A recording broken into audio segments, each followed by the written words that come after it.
Welcome to the Haunted Hangover podcast. I'm Louie, and back. I'm joined once again by my boy Adam, Great Pumpkin Project, back in the house. What's up, Adam? Hello. It is not August or September, so we're a little bit early. This year. Yeah, dude, I want to get you on the show more. You know, we just have great chemistry whenever you're on. We were joking off air. We didn't even know I don't even know how many times you've been on the show. We were like 5, 6. Couldn't I figure want to it say out. we were counting before. I think it's 6 because outside of the pumpkin episodes, the Christmas episode, and this. So Every time we just start talking, and we were doing it before we even hit record here. Our that's conversations, it's content. Dude, our Don't conversations, yes, don't waste the content. Our conversations veer into just like, we go from one topic to the other, and I'm like, you know what? We should just hit record and talk. And, we've got a main topic here. Yeah, bonus content, exactly. We've got a main topic here we're going to be talking about, which has some funny backstory to it as well, and we'll get to that in a second. But we were just talking because I was explaining to you how, I've been doing a live episode recently, about once a month, with Manny, one of the other co-hosts of Haunted Hangover here with me. And we had a challenge, which if you've not listened to the live shows, go back, check them out. They're on the channel, or tune in whenever we go live once a month. Usually at the end of the month is kind of when we do our live show. That's when we go live and talk shit for an hour or so, or 2 hours sometimes with Manny. 2 hours with you, sometimes too, Adam. Whenever you're on, it's usually a relatively long episode. We go over a little bit. Which is not a problem. I love talking to you, man. But we were having this having this conversation because, Manny and I talked about this challenge that we're doing where we watch 365 horror movies we've never seen within a year calendar period. And you were like, that's taxing. That's got to be difficult. And it is. At the time of this recording, I'm about 15 films in, which is a big failure because it's the middle of the year. See, you don't have much of an excuse, though, because you know how many, weekend days have been just ruined by shit weather? You can hammer out 4, on a bummy Saturday. Listen, man, if I wasn't doing this and also my indie film work, I'd have way more time.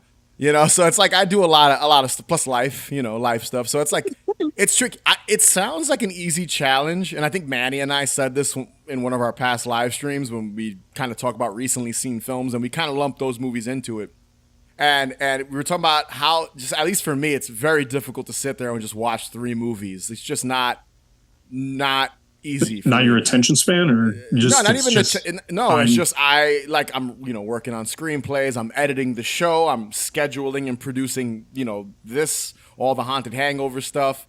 Working on editing undivided attention is difficult. I can't, dude. I love movies. I love playing video games. Don't have time to sit there for hours and do that. The only thing I have time for is to listen to music, and that's usually when I'm in my car. I can listen to new albums from bands and stuff. And you can't do anything else. Exactly, just driving. But you should break them. You should break them into chapters. You should instead of sticking around on your phone before you go to bed and on social media or something, you should be 15 minutes here, 15 minutes there. By the time I try not to doom scroll and just sit there for 45 minutes. It's terrible. I'm the same. Yeah.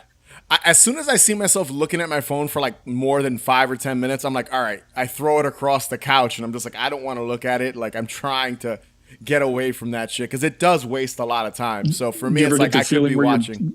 Where your brain just feels kind of full. Oh, the best way to put it. Where it's just you're not absorbing any of the information. Your head just feels kind of overwhelmed and you're like, stop.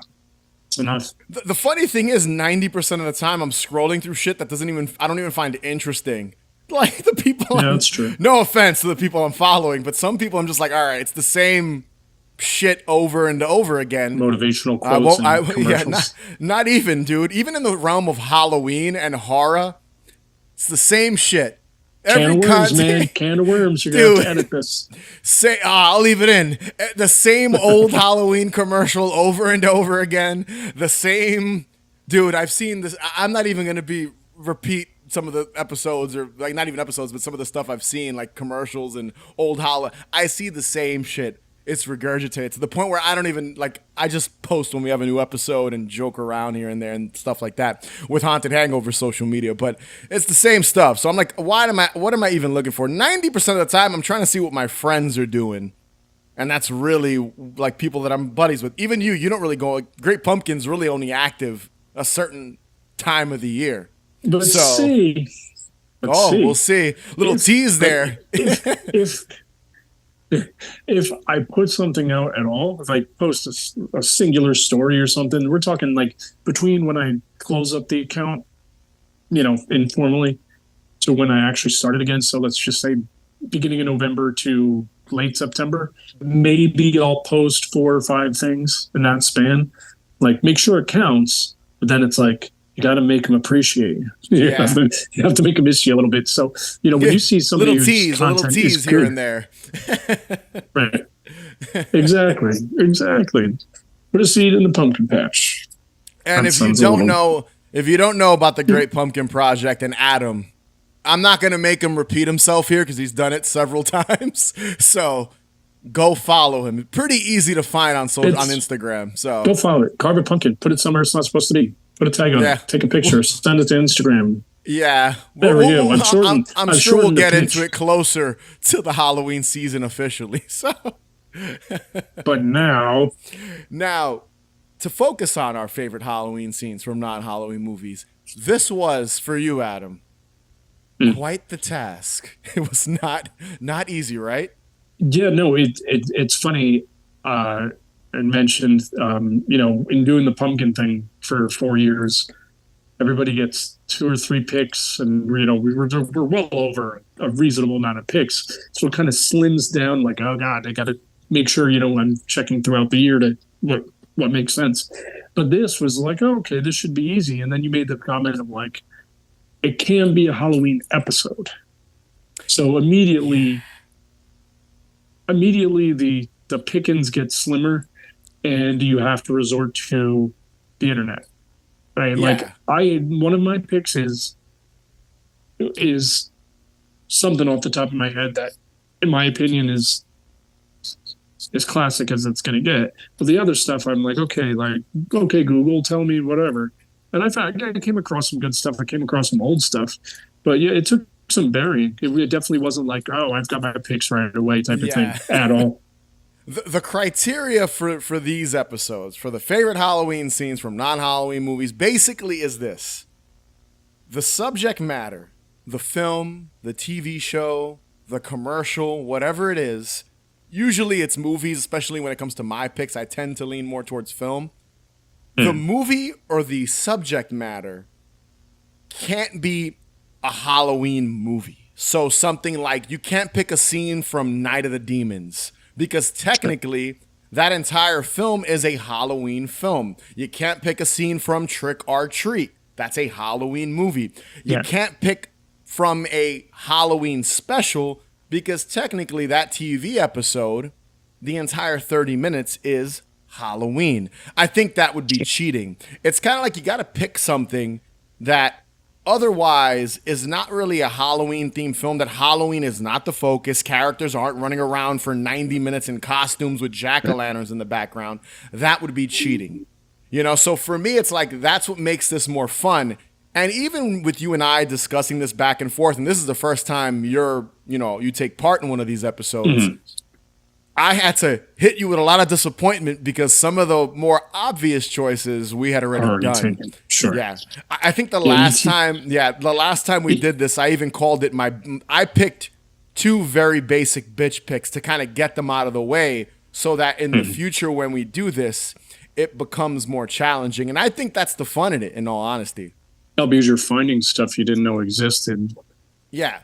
And much like the Kid and Play class act pick that Dave went with a few years ago, technically it's not a Halloween scene, but it's still like a weird kind of horror scene that feels very Halloween. Like what do you associate haunted houses with Halloween? So that works, a haunted attraction. So something like that works. So for me, it's like, all right, that's a perfectly good pick. Or something with costumes, which one of your picks in this episode is technically not Halloween, but feels very Halloween, and it's so bizarre that it works. So, you know, it's not that strict, the rules in picking something, as long as it kind of fits. Even one of my picks, and when we get to it, kind of cheating, but when you look at the grand scheme of the film, it's really just kind of the final act of the movie takes place on Halloween. The first hour and 15, hour and 20, it's just the autumn. It's not really Halloween focused because that's not really the plot.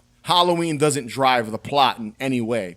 So that's kind of, I just thought it was funny how you were like really, we were going back and forth in our text, and you was like, dude, I'm fucking okay. You sent me a list of like 8 or like 5 or 6 films, and I'm like, can't do like 5 of those.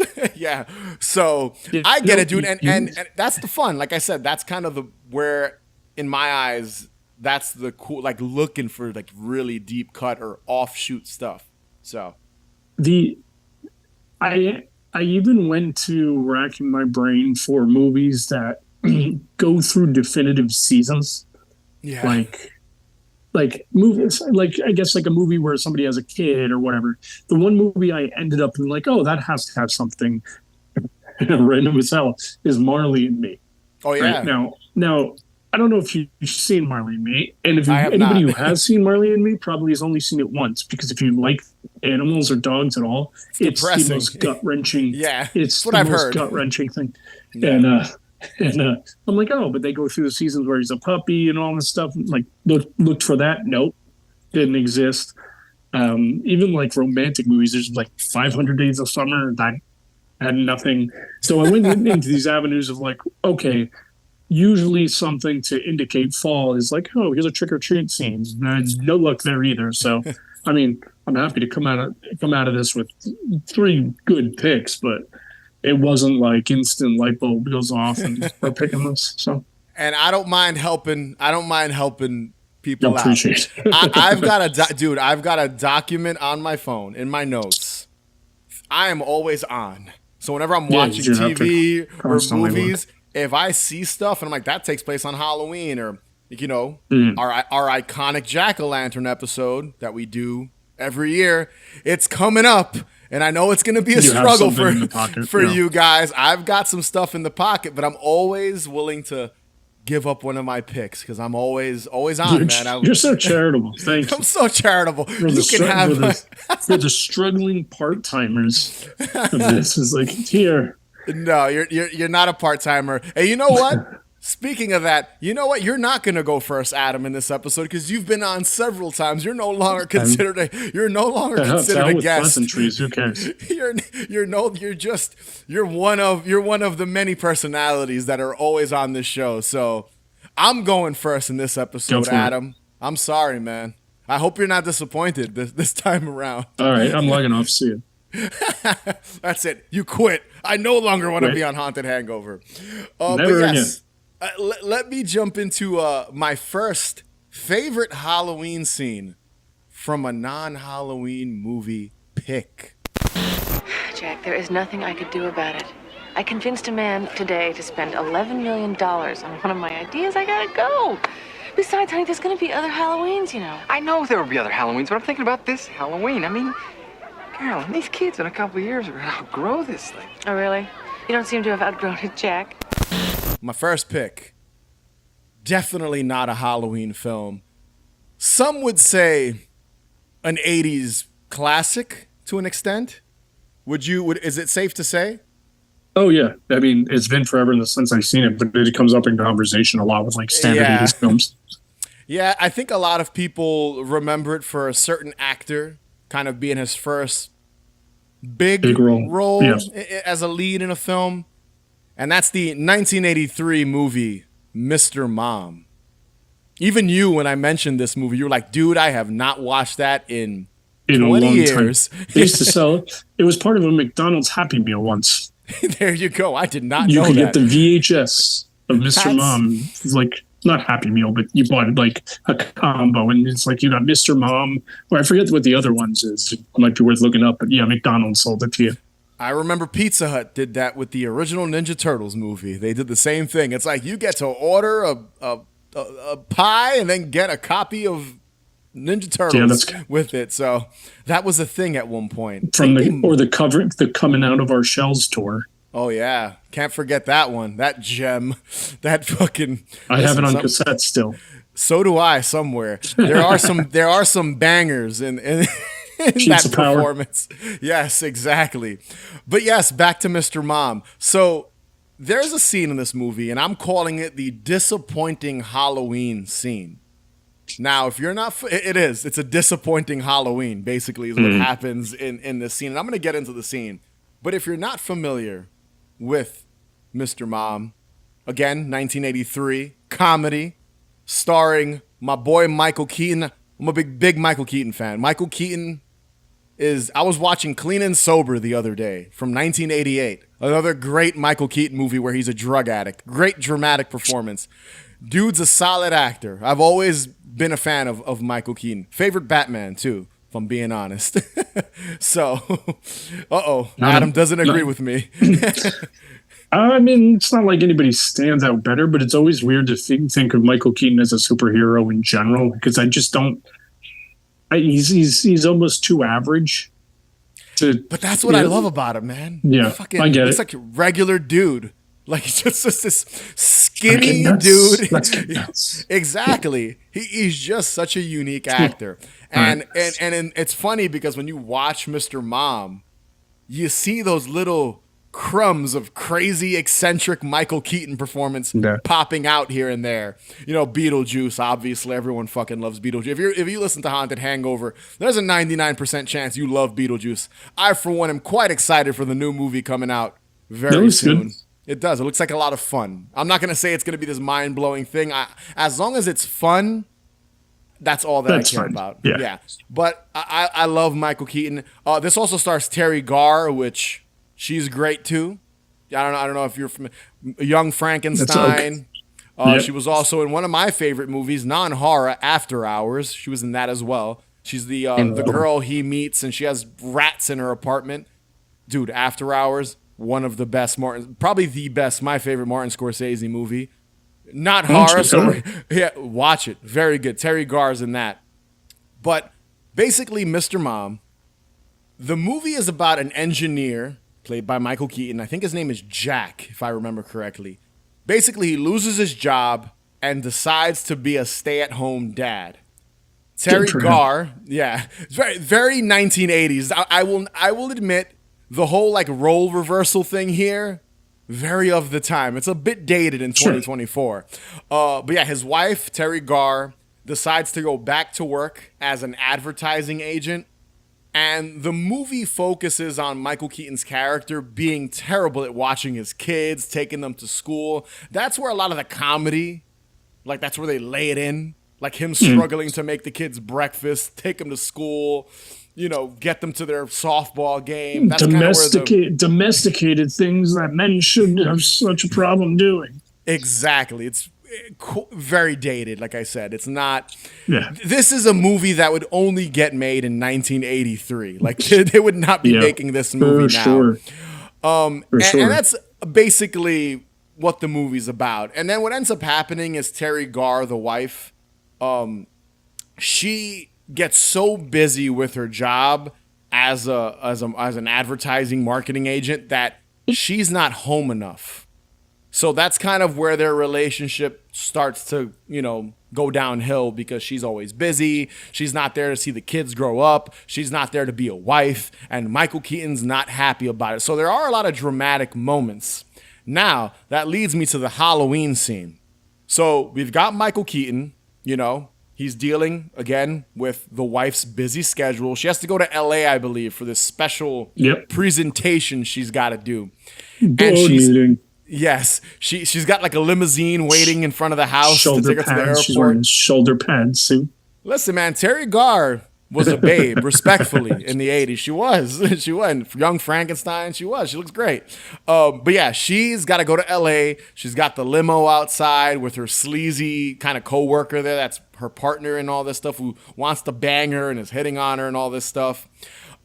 And we've got this really emotional scene with Halloween being the backdrop, where Jack, Michael Keaton, is telling the wife, Terry Garr, I don't have her name written down in my notes, unfortunately, but he's telling her how she's missing, a lot of time with the kids, and as they grow up, you're missing Halloween.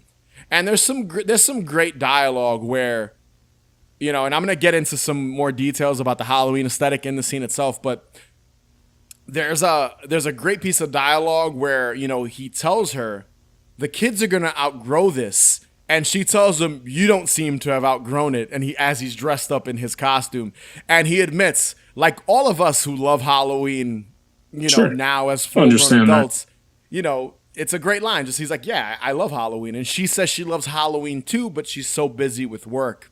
And it's a really sad scene because, it ends with her going into the limo, driving away, and Michael Keaton and the kids just watching with this beautiful Halloween, all these trick-or-treaters behind them in costumes walking by, the neighbors, which is a fun little joke, standing right next to Michael Keaton with the kids. And it's just depressing. She drives away and she's watching them and they're watching her as she goes into the distance. Now, the scene itself is fucking hilarious because Jack Nicholson's dressed up. Michael Keaton. I don't know where Jack Nicholson came from. Listen, it's the eyebrows. That's what I think it is. Yeah, you're right. Michael Keaton's got those eyebrows too. So the original Batman was Battle of the Eyebrows. You know what it is? I've got Batman on the brain. It's Jack Nicholson, the Joker. But Michael Keaton, he's dressed up as a convict, and he's got this 5 o'clock shadow, shoe polish beard, a scar, sitting there, and you've got all these trick-or-treaters walking around, fully decked out in costumes. You've got the bestial skeleton. One of the first shots is that bestial 6-foot skeleton on the door as the door's opening. You've got a jack-o'-lantern sitting on a hedge. As soon as this great wide shot of the house as they're exiting. Everything about this just reminds you of a quieter suburban block with all these trick-or-treaters wandering around. And one really odd costume is one of the female neighbors, because in the movie there's these two neighbors. One of them likes Michael Keaton's character and wants to have an affair with him. She kind of comes on to him later on in the movie. Spoiler alert. And he declines the offer. But the other one is dressed as E.T., but it's this creepy rubber E.T. mask. Thanks for saying that. And a sweater, a green sweater, this really warm looking. It's a very odd look. And she has a line of dialogue. You can barely hear her. And they're spying on Michael Keaton and Terry Garr having their conversation about her going away and missing Halloween. It's just bizarre looking, just all around. But it's a great little Halloween scene. It's short. I'd say it's about, a minute and a half, 2 minutes? 2 minutes max. Yeah, max. But even the performances, and I know this has nothing to do with Halloween, but the performances between Michael Keaton and Terry Garr, fantastic. It's a monologue, basically, that Michael Keaton has about how he's, the kids are growing up and you're missing all this because you're too busy. Great little scene. Great Halloween. What's funny too is, and it even ties to Halloween. He's got another line that I jotted down here. And I'm looking at my notes. He tells Terry Garr, you should go as a ghost for Halloween because you're never around. Yeah, which is a great call. It's cool how he used the holiday to kind of not insult her, but kind of throw some shade because she's so busy. So I just love the scene, dude. The whole scene is excellent. It feels a little staged. I wouldn't say the autumn vibes are there. It feels like a Hollywood movie, but nonetheless, it's got a certain atmosphere that I dig. What did you think of the scene? So a lot of the similar stuff, the bestial skeleton, it's funny because that thing's popped up in a bunch of scenes. It's going to pop up again later. Yeah. And so that's always good to see. It's almost kind of I guess an 80s not benchmark, but a stamp of an identifier of the time. Obviously, we know it's in the 80s, but still. So that's one of the things in the notes. when you said the creepy ET, I'm reading my notes and I misspelled it. I'm like, the creepy it I wasn't expecting, but the creepy ET, that was miserable to look at. Like, it was such a bad costume, but it was actually unnerving. Yeah, weird. What a weird rubber mask to sell in the 80s. And then the whole, like, I gotta go to the meeting. I have to go to the limo. Let's go. We're going to be late. It was quintessential, like, 80s yuppie culture, cocaine drenched office stuff. Yeah. Because I feel like there's a huge chunk of movies in the 80s that if I said, I'm going to give you 30 seconds, name me a bunch of movies that in the 80s that had to do with the office, like going to the office and doing that, you could name me at least 5. Yeah. You know, like, and I'm just like, this is what happens in every 80s movie with a family is somebody's wrapped up in their job and their promotion and their time away from their family. And I'm like, this is in just that little scene is squeezing so much 80s tropes as far as the decorations, the ET reference, you know, like the franchises in there, the limo and I like that especially. And just the interaction between him, because he's spouting off like the cliche mom things. It's like, but so-and-so hit a home run in baseball and he missed it. Like, yeah. But in the end, the dad comes back and makes their game or makes the play and the kids are happy and you choose us over work. Stuff like that. It's great. It's so funny. You mentioned like kind of the corporate office scenes and movies, and the first 2 movies that come to mind from the 80s. Even when I made that... It's like Christmas Vacation, Planes, Trains, and Automobiles. Both of those movies. Right. That one movie with Diane Lane where she ends up moving on a farm or something. Diane Keaton. There you go. But there's just so much 80s business yuppie culture shit. Yeah. And like in that little scene, it just paraphrases it so well. It is good. It's a great little scene. Again, the rest of the movie, no Halloween. Nothing else about the movie is Halloween.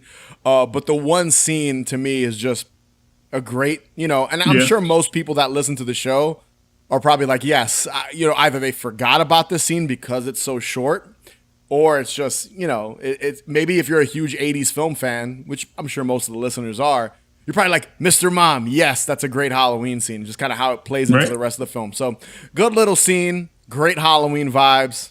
I love it. It's Ram Weezer. Let's go scare him, hey? All right, so my first pick is a prime example of I gotta find something because I can't think anything. Enlighten me, Google. You know, type Halloween scene and non-Halloween show, movie, whatever.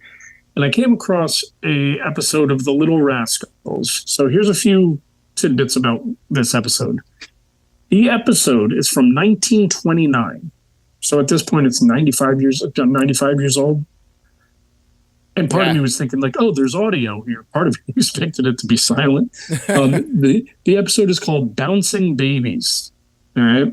So to give you a very brief synopsis of the episode, so one of the kids named Weezer wants attention from his parents because his parents just had a new baby. And he's feeling like, you know, left out. And the kid's got to be no older than 5, like in real life. These are like borderline toddlers, all these kids. Yes, yeah, exactly. So at the beginning of the episode, they leave this kid at home because he's like, make me breakfast. They're like, you woke up too late. You're not getting breakfast. Make your own. So we're going to leave a 5-year-old kid at home alone to make breakfast. I'm getting off track here, but it adds up. He cooks himself some pancakes. So this 5-year-old child is standing on a seat, making himself pancakes, but it's not pancake. It's not flour. He uses plaster of Paris, as in like you used to stick your hand in it and it, you know, makes your imprint. And he makes pancakes out of that and feeds it to the dog. What an asshole. Like, I'm just like, oh, so this kid's killing a dog? Whatever. Yeah. So that's just another thing. And then eventually the kid runs away from home and tries to sell the baby back to the hospital because Buckwheat tells him he can trade it in for a goat. That's just that's your little bite-sized version of the show.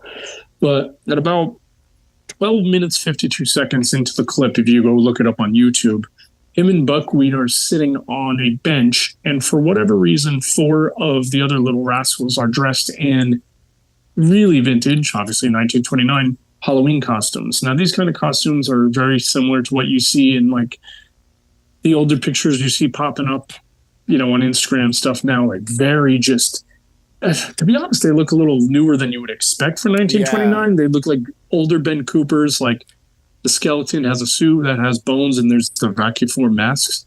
But needless to say, like, they're terrifying. And they end up scaring the kid and chasing him around. And at one point, one of the kids is dressed as a devil. And he starts, like, yelling something at the kid as he's chasing him. And it's obviously them taking the audio and slowing it down. Yeah, and it's bizarre, genuinely, dude. It's genuinely like, this is pretty, like, actually creepy. Because the costumes are so good. I think it speaks a lot to the idea of, like, the more minimal, the more earthy Halloween costumes are, the creepier they actually are. Yeah. And this was a good example. The costumes consist of a creepy clown, a ghost, a skeleton, and a devil. I mentioned the creepy voice. And yeah, it was just, I mean, they mentioned nothing about Halloween.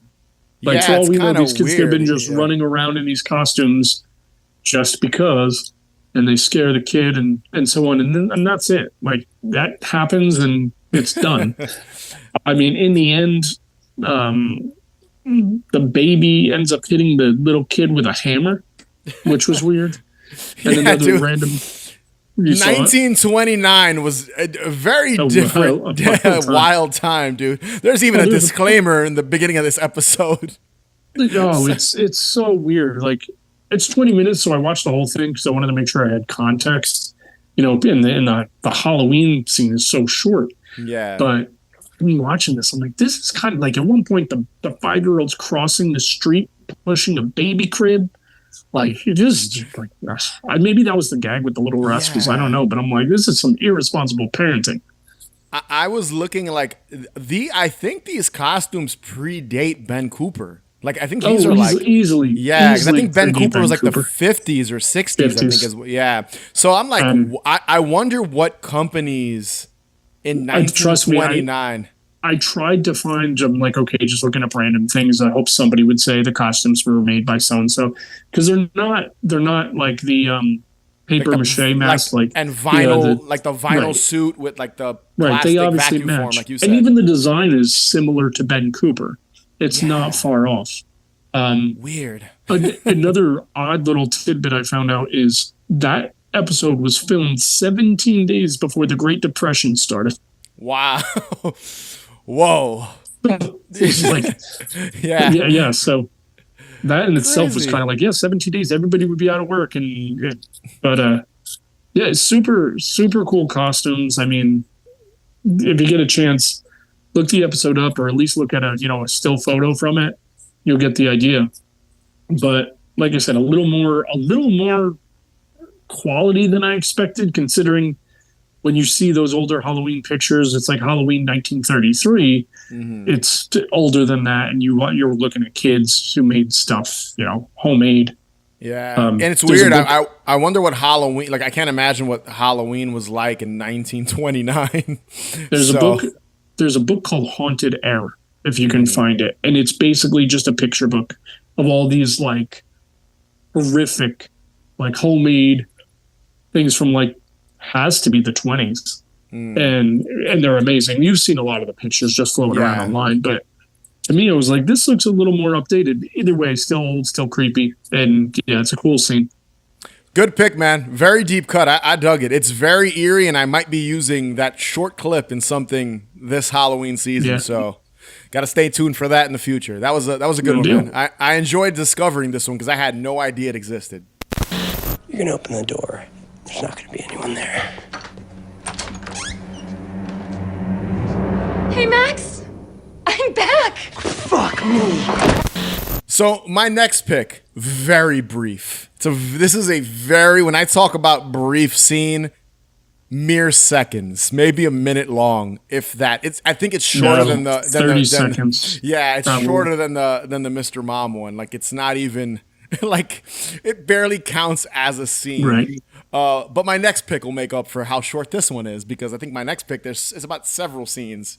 And that's I'm gonna call this scene "Date in a Graveyard" from the 2014 horror comedy "Burying the Ex," starring Anton Yelchin, Alexandra Daddario, R.I.P. and R.I.P. Anton Yelchin, Alexandra Daddario, and Ashley Greene. I think this movie kind of gets shit on. Like when you go on like Letterboxd or IMDb and look up reviews, a lot of people think it's corny. I think it's a lot of fun. I think if you're a horror fan and you love Halloween and you love that whole thing, I think it's a fun kind of zombie horror comedy in lines of like Return of the Living Dead and stuff like that, but more contemporary. Directed by Joe Dante, and who doesn't love Really? the Burbs, I could actually go watch this thing. Gremlins. Yeah, dude. Yeah. I saw it when it came out, and I just thought it was a lot of fun. I've seen it several times. I just think it's a funny movie. It's dumb. It could be a little corny at times, a little eye rolly.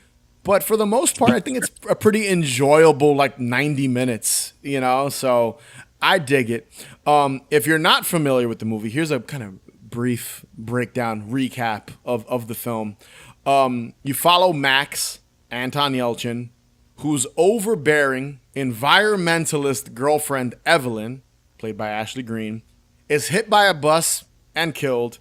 And while he's grieving her death, Max connects with another girl named Olivia, who is like a big horror fan and owns a horror-themed ice cream shop. They hit it off, obviously, because they both have similar interests. He's really into old horror films as well. And what happens is, unfortunately, Evelyn comes back from the dead as a flesh-eating zombie who's slowly decomposing throughout the film.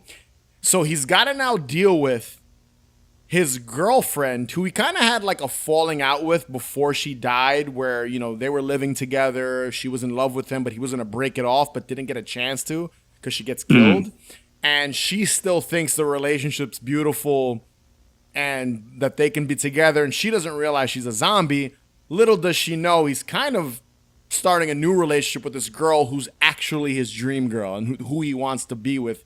And it's kind of him juggling his zombie ex-girlfriend and this new blossoming relationship and what he really wants. And coming to terms, like the whole movie's an allegory for grieving and being honest with yourself and what you want in relationships. And that's what I like about it. Obviously the backdrop is horror and horror movies and comedy and zombies and Halloween, which this movie has a Halloween scene. But I've always liked it, dude. I think it's a cute movie, I will say, which I know is a cringy word to describe a movie of this caliber. It's a cute movie.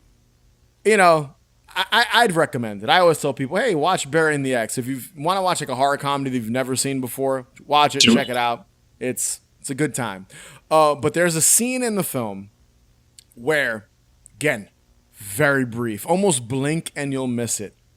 So basically Max and Olivia, Olivia's Alexandra Daddario's character, the new girl that he's developing a relationship with, they have like this date planned, and it's a screening of Night of the Living Dead, the OG George Romero film. It's a screening in a graveyard on Halloween or around Halloween time. And the whole scene is great. Just the way they shoot it. You've got this giant projector playing, there's a scene from Night of the Living Dead on the screen. You've got all these jack-o'-lanterns sitting on top of gravestones. And they're just sitting there watching the movie, enjoying each other's company. They're making out, Later on, he takes her back to the car to do his thing, if you know what I'm saying. Yes, to do what he's got to do there. And I just think it's like a romantic. If you're a horror fan, that's like a romantic date, dude. It's like the perfect way to spend the night in October, in my mind. And I believe it's the cemetery that has, I think it's either Joey Ramone. It's one of the Ramones. Their grave is there. Where's the cemetery? New York, I'm assuming? I'm assuming it's in I think it might be California, actually. This looks like it was shot in California, not New York. Might be wrong. But yeah, the scene's just a great little scene. I just love the atmosphere. I love the vibe. Who wouldn't want, if you're a Halloween and horror fan, who would not want to hang out in a graveyard surrounded by lit jack-o'-lanterns watching Night of the Living Dead with your loved one? Yep. Like, come on. That's like, you know, like as good as it gets. yeah. So I've always loved the scene. It's brief. It's not long. There's not much to it. But overall, you know, I love the movie too, so I wanted to shine some light on it. I don't ever see myself covering the film here on the podcast in its entirety. You never know. Maybe I'm saying that now, and in 3 years, I'll end up covering it more in depth. Maybe. But I thought it'd be a fun little, you know, way to kind of shine some light on it and share the Halloween scene. I'm assuming watching this scene piqued your interest, and you want to check this film out. Yeah, after hearing your descriptions, even better. But like the scene itself, as short as it was, like hits the nail on the head for, you know, the subject matter of the episode. In watching it, you know, the things I took away from it. So obviously the Halloween ambience, it's like it doesn't even need to be, you know, clarified. It's very there. It's very it's almost too much. It's like you're too perfect. Jamming, not too much in a bad way. It's just like, okay, you checked so many boxes in such a short scene. The cross tombstone that you see as it pans over, that's one of those things. But I'm like, if you want to clarify that somebody's in a graveyard, but not just a regular graveyard, a cool ass graveyard, that type of headstone is in whatever shot if you're making that point. Yeah, it's in Monster Squad. It's like it's almost like a go-to. Oh, this is a spooky type movie. It's not just a general cemetery. Like, you need that headstone, and I wrote down, I'm like, especially for you, because you're in the city, like, there's got to be a place that does something relatively close to this. Like, I've seen screenings that happen in graveyards and stuff like that. Usually it's like they'll have a screening, like not in this scene, it's very Hollywood. They're like they're laying on a gravestone, like they're leaned up, like never like that, but they'll do one like in a field or an open field in a graveyard. I've seen that before. It's been a while, honestly. I've never done any research in recent years to kind of go to a screening like that, but honestly, it's on the nose, you know. I think that's what going back to the film as a whole, I think that's people's gripe with it. I think I might be wrong. Is the movie is so on the money with kind of like even Anton Yelchin's character, he works at a horror store that sells decorations and memorabilia. On the nose is a good way, yeah. And then she works in a horror themed ice cream shop that she owns, and it's like, us as horror Halloween nerds, Alexandra Daddario's character is like our dream girl. Like, when you watch this movie, she's like, you know. I was like, right? I didn't know she was in this, and then you're telling me like she's a zombie. I'm like, oh, this is fantastic. No, not her. She doesn't become the zombie. The Ashley Greene becomes the zombie. She's the character. So in the film, she's like not his type. She's like a vegan environmentalist, and she's always very brash with him. She doesn't like horror movies. There's a scene where she takes down all his horror posters in the apartment and folds them up, his originals. Like, she is what he should not be dating, and Alexandra Daddario's character is who he should be dating. So in the film, he ends up connecting with the Alexandra Daddario character, and then Ashley Greene comes back as the zombie. So the girl that's not the zombie is the one that more is in line with what he likes and stuff like that. So even when you watch the movie, it's on the money. Like, she is what any horror Halloween nerd would love, and men or women. I'm gonna check this out. So she's great in the movie too. So it's a fun movie. Again, a little cringy at times, kind of silly. But I don't know how you can be a Halloween horror fan and not even just chuckle or have a good time with it. Maybe I'm in the minority. Maybe most people think it's fucking stupid and lame, but I dig it. I'd recommend it to people. So, just my opinion. Bearing the X, I think it's great. Silence! Everyone will please not panic. Now, prefects will lead their house back to the dormitories. Teachers will follow me to the dungeons.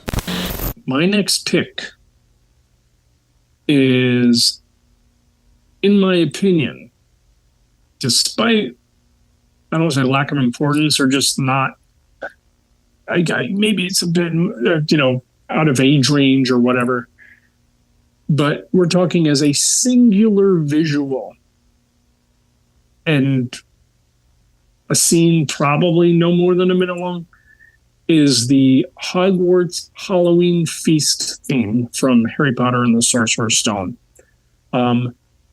Just by mentioning it, I'm strongly assuming most of you know what I'm talking about. It's a shot of the Grand Hall in Hogwarts. Lines and lines of tables, floating pumpkins and candles in the air, like a nighttime shot in this giant cathedral-looking castle. Now, if there's anywhere to be on Halloween, like if you're like, okay, we're gonna have a big Halloween feast, that is it. Yeah. I don't care if you have no soft spot for Harry Potter. I don't care if you know anything about Harry Potter.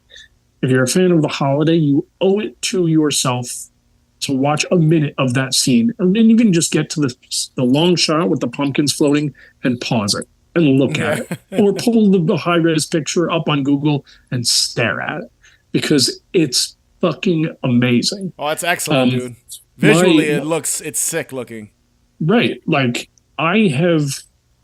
I've seen the Harry Potter movies, like when they came out, just through like ex-girlfriends and stuff. I'm like, okay, these movies are fine. The visuals are great. Like, this is cool. I've never read the books. I'm not a fan. I don't care to know more, that was one of those things where you would go to the movie and not know anything from the book and be like, oh, that was fun. And then everybody else was like, oh, well, Dumbledore wasn't supposed to do this. Like, I don't care. Just like it was a good movie. But I remember seeing that scene on a big screen and you're like, oh. And as a New York resident, you owe it to yourself, if you have not done it already. I don't know if I've ever mentioned this to you, but the closest in life that you will ever come to a shot like that, there's a thing that they do on the last Saturday of October every year called the Procession of the Ghouls. It's held at the Cathedral of St. John the Divine. It's uptown in Manhattan, like in the hundreds. Okay. And basically, every year they rotate like a silent horror film, and they show it on a big screen, and they play it with the organ in the cathedral. But the best part is, after that movie is done, it is literally procession, like an old, probably like 60 monster procession of people wearing like old wooden Halloween masks and stuff. Wow, dude. And it is the single greatest Halloween experience you could ever have. So I know I'm off topic. I have never even heard of this, dude. I'm going to have to do it this year. Wow. They do 2 showings, one early and one at 7 and one at 10. Okay. I've known about it since like 2005. So hopefully they're still doing it. Again, it's a bit off topic, but like as a visual, like just imagine being like staring down like a huge cathedral, like filled with smoke and just lights, and that's the closest to real life you're ever going to get it. So if you are a New York resident or close, and you have never done that or know anything of it, for the love of God, go. But as far as the pick goes, like it's about as good a Halloween visual as like the scene in like The Great Pumpkin where you're watching Linus stand out in the pumpkin patch, and it's just the pitch black sky with the moon, and and you're just like, man, I wish I could somehow live that moment. And I think, and to be perfectly honest with you, it's like I forget what happens in the scene. Some guy comes running in and falls over, and a commotion and whatever. But I might even be shortchanging it. Less a scene and more just like a 2-3 second image. And it's more of a visual, like the image of all like the treats on the table. I mean, that looks great too. And the jack-o'-lanterns just kind of floating above them. It does, dude. I didn't even know. So I'll be very honest. I am not a Harry Potter guy. I've been telling myself, for the last, and much like yourself, I saw one of them in the theater because of an ex-girlfriend. I had no interest in going to see the movie, but she dragged me many. I don't even know which one it was. My knowledge of Harry Potter, and this goes back to something I've mentioned on the show several times, is the theme park attractions at Universal Studios. So I'm a huge fan of, which were fun, which are great. I've been on them several times, and it's funny that you mention the pumpkins and jack-o'-lanterns, because pumpkins are pretty prominent in that land, and for a movie that really doesn't have a lot of Halloween except for this one scene, like when you go to the land, there's pumpkins everywhere. Yeah, pumpkin like juice. Pumpkin juice, which is delicious. I've had it before. Last time I was there, I think about a year or two ago, they didn't have it. I was so disappointed. The pumpkin juice, great. It comes with the bottle with the pumpkin top. So I still own, I think, 2 of the cover, the tops. I kept them. And then there's when you're riding the big guy with the beard that looks like a big Hagrid? Rob Zombie. Yeah, there you go, Hagrid. Yeah. his attraction where you ride his little the motorcycles or whatever. It's not little, but he looks little on it, I think. But you ride his motorcycle and you go through the woods. When you're in the queue waiting to ride the attraction, there are a bunch of pumpkins. I actually took pictures of them when I was there last, and I think I posted them up on the Haunted Hangover Instagram. And even there, you see pumpkins, and you see a pumpkin scarecrow, with the pumpkin head, and it's a scarecrow. So even in that world, pumpkins are pretty prominent. So I do like that, and I don't know if it plays, back in. I don't know if pumpkins show up again in the franchise, or if it's just this one scene where there's jack-o'-lanterns. But I could see, and even Harry Potter is always used to. It's always advertised during the Halloween season. You always see commercials on they play them on Sci-Fi. They'll play them on what's it called? No, they get played. It's almost as bad as Twilight. Twilight's on every other weekend. Yeah, but the Harry Potter movies, they definitely use them as a children's movie for the Halloween season.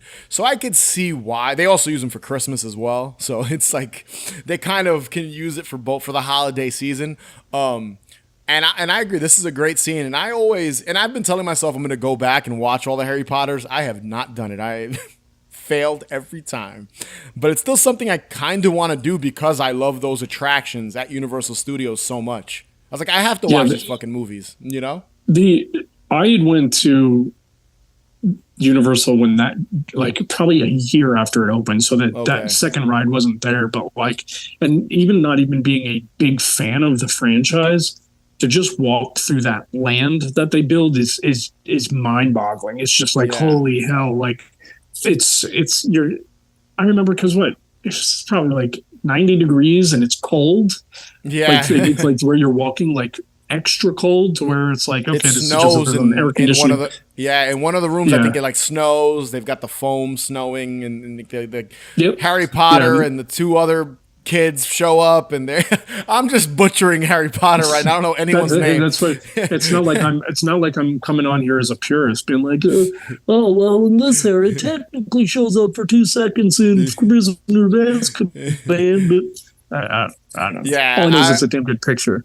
Yeah, it's a great pick. That's a great pick, and just the pumpkins and all just the visually, it's very Halloweeny, and that's absolutely. And when you sent it to me, because I had never seen the first. I know this is in the first Harry Potter film. Correct? I think it's in. I think because that feast happens every Halloween, so I think it's shown in another one in the series, but that particular shot's from the first film. Okay, yeah, it's so good, dude. I gotta sit down and watch. I gotta watch a lot of movies. Obviously, I've got my. Yeah, I was gonna say you got too many horror movies to watch. Put it on the back burner. Harry Potter's gonna have to wait till the end of the year, man, for me to go in. But I do want to watch them just because I love those rides, and even this shot. I was like, wow, this shot's pretty magical looking. I've got to go back and watch them. I need to become a Potterhead. No, you don't. I'm not reading the books, but I want to watch the movies. I was taken to a Harry Potter fest once. That was fun enough, but they make you sit down and they put, I don't know if you're that uninformed, I guess they pick what house you're a part of. They put a hat, a witch's hat on their head, and it talks. Yeah, You're yeah. gonna get lit up in the comments. It's gonna be like, yeah, it's the choosing hat or the sorting hat. It's called, and it's like, yo, this person is in Hufflepuff. Like they make you sit down and do a whole bit. Like, Oh God. your comment section would be. I think that hat is in the ride. He like talks to you before you board. If I Yeah, remember. you know what? I think you're right. I think Yeah. you're right. Wow. So yeah, Two dudes don't know shit about Harry Potter. We know a couple right. things here and there. We're too uninformed. Like, you can make that his pick if he really doesn't know the movie. Name Whatever. Name 3 scenes. It's a great scene. Who gives a shit? It's a great Halloween scene. I dig it. I love it. I agree. Great pick. I'll buy 16 or death this even together for fucking ever! Now this one is the one I mentioned earlier. Kinda cheating because it's several scenes. The last act of the film, I'd say technically the last 15 or 20 minutes of this movie take place on Halloween. But everything leading to the movie, the first hour and 20, it's not Halloween. It's just the fall. It's October, I think, because the movie takes place, I believe, it's either a week or 2 week span in October. But you don't really get those Halloween vibes like with Jack, like the Halloween official, like until the very end of the movie. And that's one of my favorite films of all time, Ginger Snaps. And literally in my notes, I because it's technically not one scene. I say the last act of the film is how I describe it, because literally just they're at the school, they're at the party, the ending technically, even though it doesn't feel like Halloween, there's no decorations, it's Halloween night. And if you're not familiar with this film, shame on you. Probably one of the best werewolf movies to come out in the last 25 years. So good. It's fucking excellent. And I'm not going to get too into this movie because this is one Manny and I are definitely going to do a 2-hour-long episode, I'm sure, in the future, where we talk about the film, behind the scenes, the Blu-ray, the physical releases, and all that good stuff in our Haunted Hall episode, because I just love it and I want to talk about it some more. So this will be a very kind of bare bones coverage of Ginger Snaps. But movie came out in 2000, which is fucking crazy to think that it's that old now. That is crazy. Wild to think that. Stars Catherine Isabel as Ginger, Emily Perkins as Bridget, Mimi Rogers as their mom. And in the off chance you have never seen this movie, which I'm pretty sure there's a minority of people that have not watched this if you're listening. The film's about two loner, kind of weird, death-obsessed sisters. They're not like goth kids. They're not that corny and cheesy. They're more like eccentric, kind of like alternative girls is the best way to describe them. Yeah, like they're not really goth kids. They're more so, it's weird. They're just like alt chicks. I don't know. Like they're teenagers. They're kind of rebellious teenagers. Ginger, Bridget, one night while trying to get back, they have like this school bully, this blonde athletic girl who they don't like, who's constantly kind of talking shit to them and talking shit about them. They want to get revenge on her by staging her dog's death. So while they're out and about, I think they're going to kidnap the dog. They discover a dead dog. And they're like, oh, we can grab the dead dog and use it to pretend her dog was killed by the Beast of Bailey Downs. Because there is this string of dog murders happening by an unidentified creature that's roaming this suburban town in Canada. And they want to stage that this girl's dog was murdered by it. What happens? Ginger is attacked by said creature, aka it's a fucking werewolf. And after the attack, slowly begins to turn into a werewolf. And what I love about this movie is it uses becoming a werewolf, which, bleeding, scarring, weird hair growing in weird places, mood swings. They kind of correlate that, and they use that as a girl experienced her first menstruation, her first period. And they should show this in elementary schools. Dude, it's so smart. It's a smart movie for using like Because the sisters kind of go back and forth a lot where she's like, you're becoming a werewolf. No, you're not. It's just my period. Like, no, I'm not. It's just my period. And, they're death obsessed and their plans to commit suicide. It gets pretty dark. And it's a great movie. Again, I'm not going to go into it because there's just so much I love about the movie. And I think it's so unique. It's so unique to that genre of werewolf transformation films where she's slowly becoming this creature but doesn't want to come to terms with it. It's their relationship of becoming a woman in your teens. And it's fucking awesome. But the last act is set on Halloween. And it's kind of used as the backdrop. Right. It's like her transformation is ending fully. Like she's becoming a werewolf on Halloween. It just so happens that that's the timing of it coincidentally. Like that's what is going to happen to Ginger here. There's a scene at the high school where the high school's all decked out in Halloween decorations. There's like pumpkins everywhere, carved out pumpkins, jack-o'-lanterns sitting in different areas. In this scene, she confronts the guidance counselor, kills him, kills the janitor. So it's, again, Halloween is just the backdrop. The mother, throughout the last act of the film, because again, Halloween, jack-o'-lanterns, she's wearing this awesome white mom sweater with a witch on it. And she's got these like really kind of uncomfortable looking heavy jack-o'-lantern earrings in her ears. Mimi Rogers, her character, the mom. And it's just like they're huge and just dangling. It's great. And the big kind of scene at the end of the movie where Bridget confronts Ginger and there's a guy who's a drug dealer who's helping them out is at a Halloween party. At like this, there you go, that's the time. Like it's either a barn or like a greenhouse they're having this party in because the guy sells weed. It looked like a greenhouse. Yeah. And dude, there's haystacks, jack-o'-lanterns, strobe lights. All the teenagers are drinking and wearing shitty costumes and acting really shitty. All the bullies are there. And I love it because everyone's wearing their costumes. Ginger shows up. And at this point in the movie, she's kind of borderline. She looks like a werewolf, but like a sexy one. Like she's all kind of like very revealing, very like feral. Yeah, exactly. Good word. And they think that it's a costume, but it's not. That's what she looks like. So they're all like, sick costume, Ginger. Like, and she's like, oh, coming on to everyone drinking the beer while nu metal is blasting, which I love. There's a Soulfly song playing in the scene. Very 2000s. That's what that, really? Yeah, it's a I don't know if it's the mom or when Bridget enters the greenhouse at the party. It's literally the Soulfly song from their first album where Chino from Deftones is like the guest vocals. It's very 2000s. It's so good, dude. The whole scene is it's so good, just kind of how they set it up and they use Halloween and the costumes and this, that, and the third. It's great, man. It's even like the way the mom plays into it, like just with her like outfit, her like Halloween garb.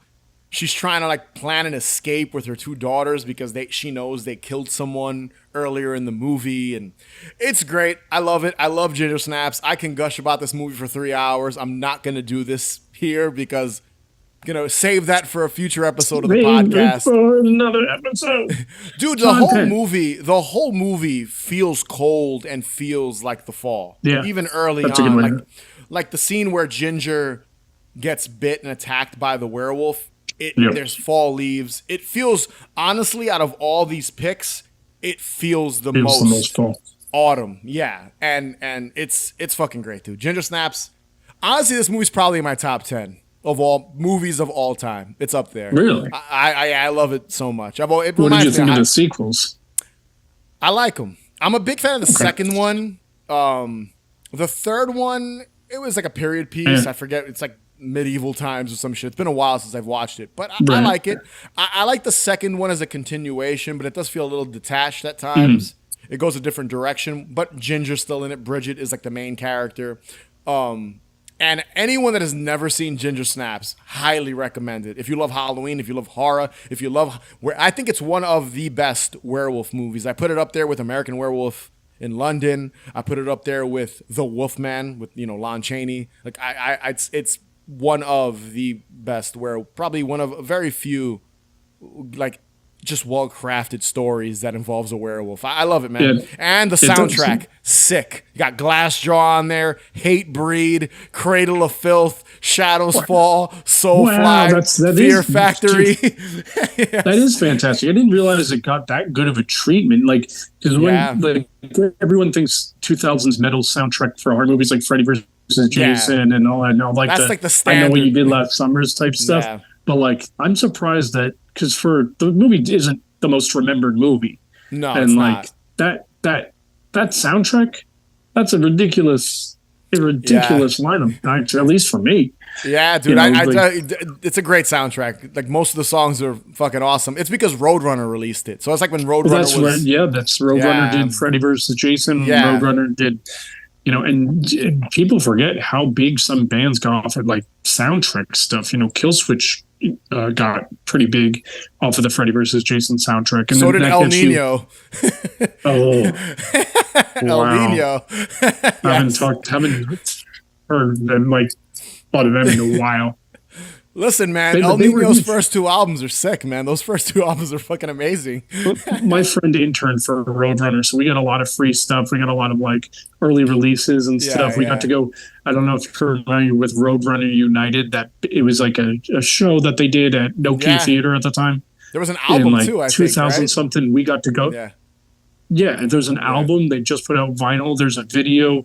And it was only industry people. It's like regular people couldn't go, but because my friend worked for Roadrunner, we got to go. Dude, look up some of the collaborations on the songs. It's one of the weirdest, most coolest things you could ever see. I remember like the dude from Trivium sung on a song with I think Machine Head playing or something. Something exactly. Like that. It's like Vil Avallo from him did Black #1 with the people from Cold Chamber and Fear Factory. Bizarre. It's if you look up the track list of the vinyls, you'll see it all, because there was a separate album with completely new songs. Yeah. So there's that, and then there's the collaboration on classic Roadrunner songs. And I'll go on a tangent, but definitely worth checking that out.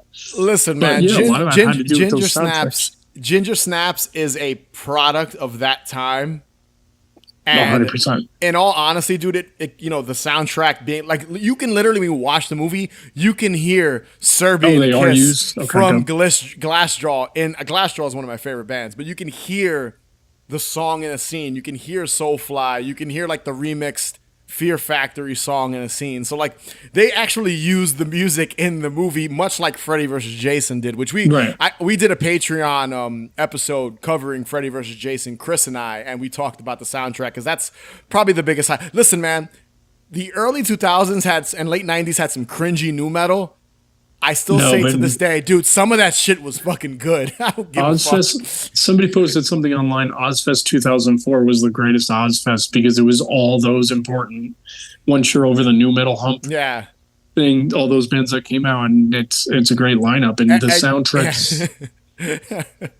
It's funny too. At the time of this recording, dude, right now as we speak, as we're after this recording, I am going to a nu metal event where DJs are going to be playing nu metal at like some bar, and they're like doing a tattoo, like there's going to be like flash tattoos that are nu metal, and like you said you're going to themed. Brooklyn. That doesn't sound very Brooklyn.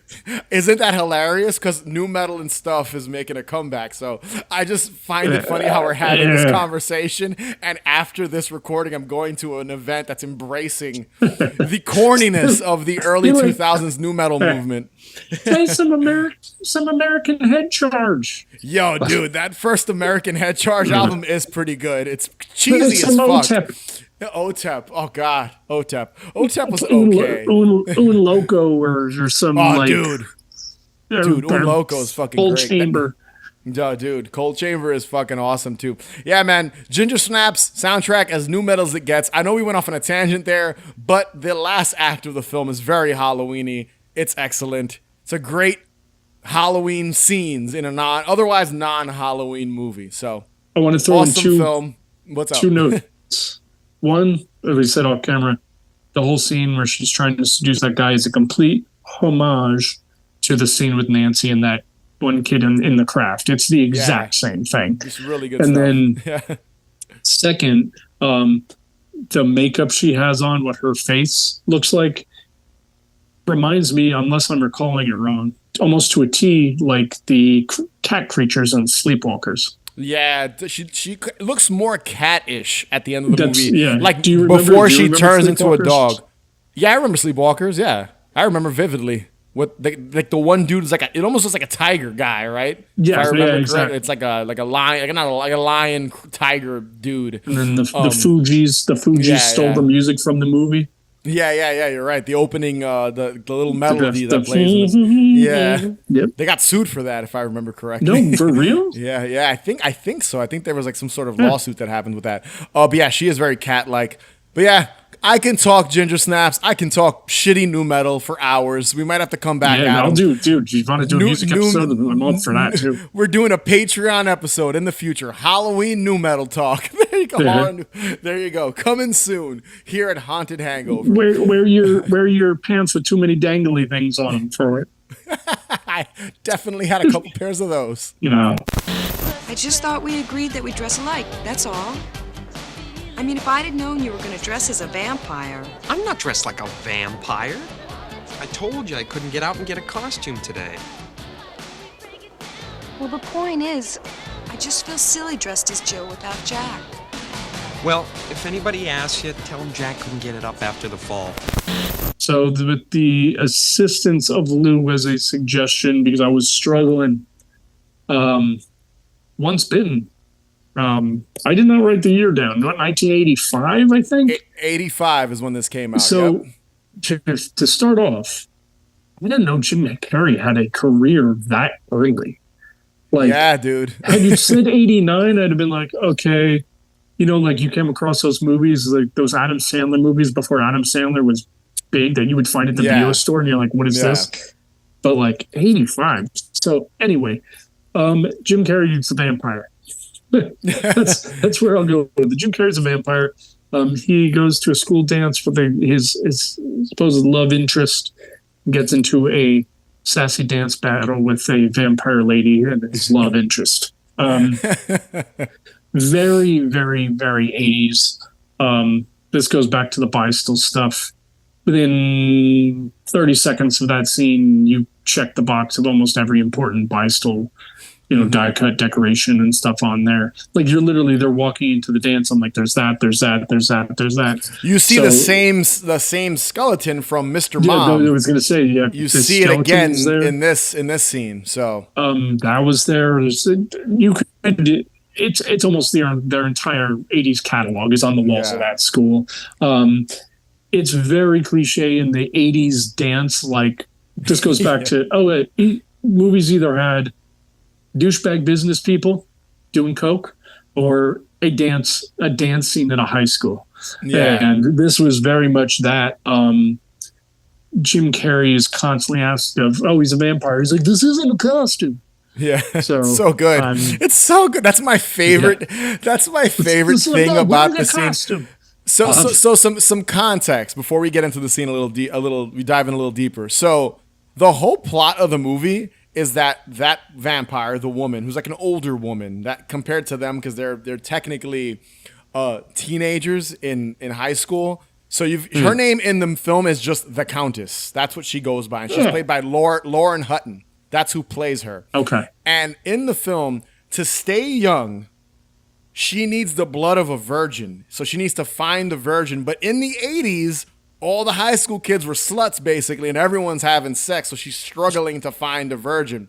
And Jim Carrey's character wants to have sex with a woman. So this older woman is willing to do it. But in reality, she's just drinking his blood, and she turns him.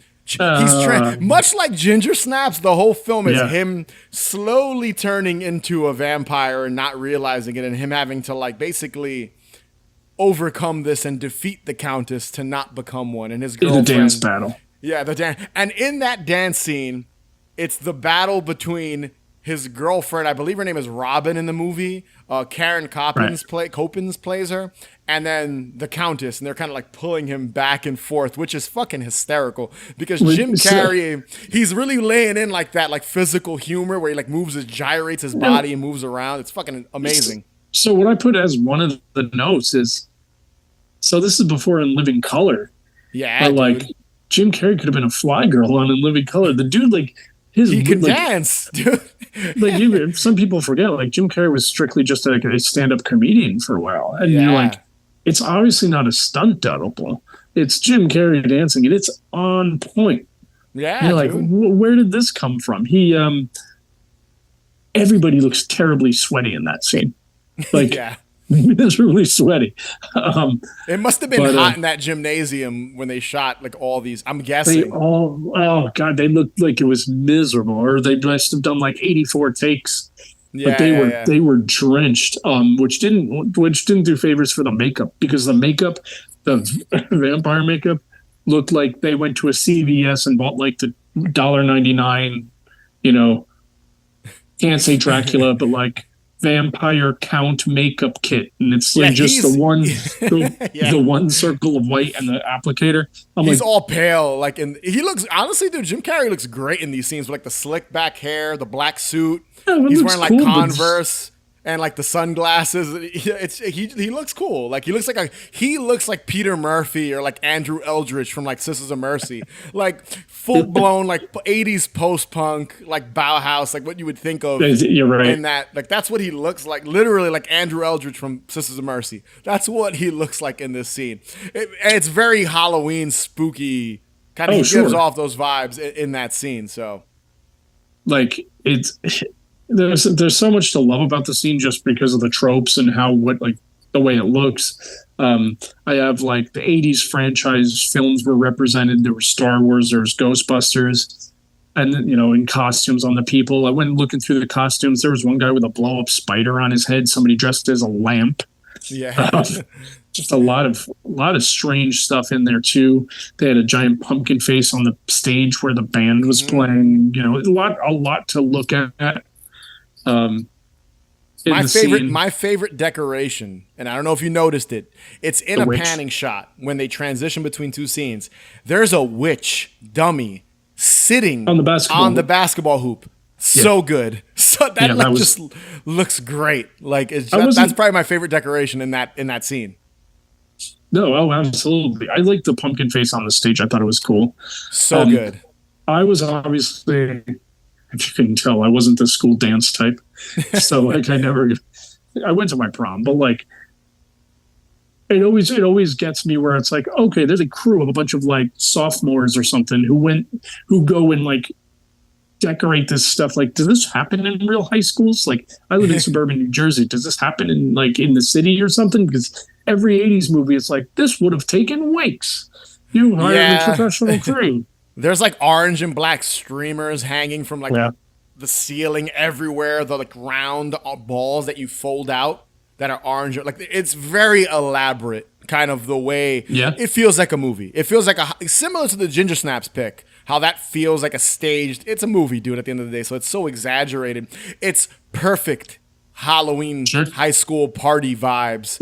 I'm glad we kind of did Ginger Snaps and this back to back, because both kind of symbolize an 80s Halloween high school dance and then early 2000s. Like, they're both just perfectly encapsulate just kind of what you think of in those like type of movies when it comes to like a Halloween party. It's fucking great.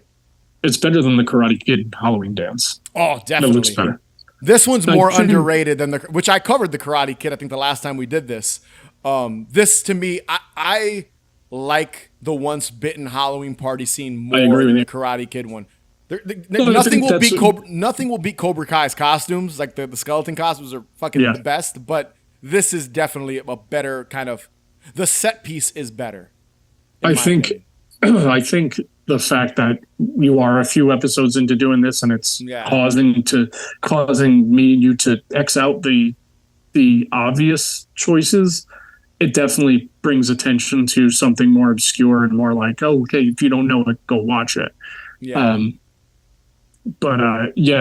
It's, I think in everything we've kind of picked is a bit just really kind of indicative of its own time. It's one thing to watch, straight to Netflix Halloween movies now where it's like, oh, it's made to look 80s. You're like, no, it's just not correct. It's everything in a sense from then is a period piece when you look at it now. Yeah, of course. And especially with Halloween, there's, I mean, as purists, I guess, and as fans of the holiday to this extent, you're always looking for those details, the Beistel stuff. Especially as somebody who collects it, you're like, oh damn, I can't find that. Like when you see it, that's a lot of my appreciation for Rob Zombie films aren't necessarily the films as much as the accurate setting for the time being of the years. We've had the conversation. Halloween decorations are amazing. We've done it. We've had this conversation. We've had this conversation. Funny enough, before Rob Zombie, man, always comes up on the show for some reason. Okay. One more thing about this scene that I love, dude. That song, "Hands Off," banger. That was so good. So good. What a great, what a catchy song that they're dancing to. I love it. To circle back, I don't know how it wasn't called "Once Bitten." Yeah, no, there is a song called "Once Bitten." I'm pretty sure. I think the opening. I think it's like what? No, all Joe. I'm not even kidding. Google this. There is a song called "Once Bitten" on the soundtrack, and it's like "Once Bitten." I think it's the opening, like the opening title sequence. Oh, probably the opening sequence of the film is all the "Once Bitten" song. So this movie has a great soundtrack, like altogether. It's just fucking fantastic, and a great Halloween scene. This has opened up my mind to be like, okay, let me keep track every time I watch an 80s movie, whether or not the named song is somewhere in the soundtrack or there's a reference to the movie name in the song. Yeah. This is a great pick, dude. I'm glad I could help you with this one and bring this one to thank your you. attention. Glad you brought that up. I think most people forget about this Halloween scene because the rest of the movie, there's no Halloween in it. It's really just the dance, which a lot of movies do and shows have done that, where it's just like the dance is the Halloween scene. And this is a great kind of just, funny and cheesy as it is, it does help with the narrative of the film. Like if you isolate the scene, you kind of understand what's happening in the plot without having watching the greater. Like you knowing the one woman's a vampire without having to be told she's the vampire. Like these two women are fighting over this man's love and who gets him at the end. Like you can tell. And you mentioned it before, Jim Carrey, dude, on point. He does Michael Jackson moves in this scene. He and you mentioned him you're like, wow, he had a career in the mid 80s. He was in this and no, he had a career in the 80s, and he was in this and also Earth Girls Are Easy, which people forget about too. He's one of the aliens. That's right. That's right. And you think about who it was him, Jeff Goldblum, and who was the other alien? Damon Wayans. Yeah. Right. So, it's so weird to see how far his career reached back, considering he got famous like in the mid 90s. Yeah.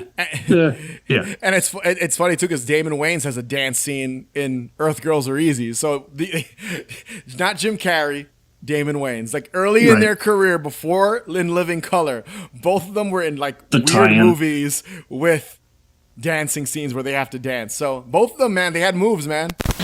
I'm pleased to announce that the winner of the best costume contest is Mark Kendall as a vampire. I'm not wearing a costume. This is a good place to do this.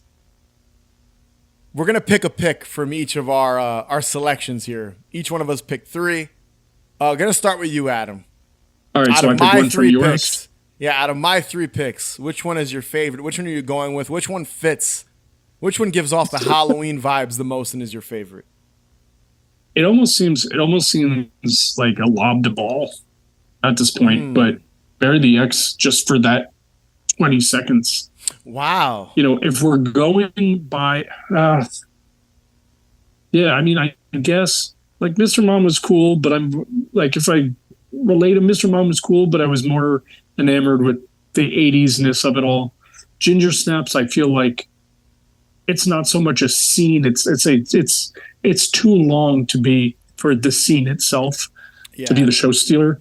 Again, I was cheating with that one. I was cheating a little bit. No, whatever. But Bury the X, all it is the scene. There's no other context. There's no other, like, you're just watching a panned camera shot in a graveyard with Night of the Living Dead. And like, okay, boom, there you go. Like if the rules for this were, okay, 10-second scene, that's what, and that just kind of oozed it for me. So I'm giving it to that one.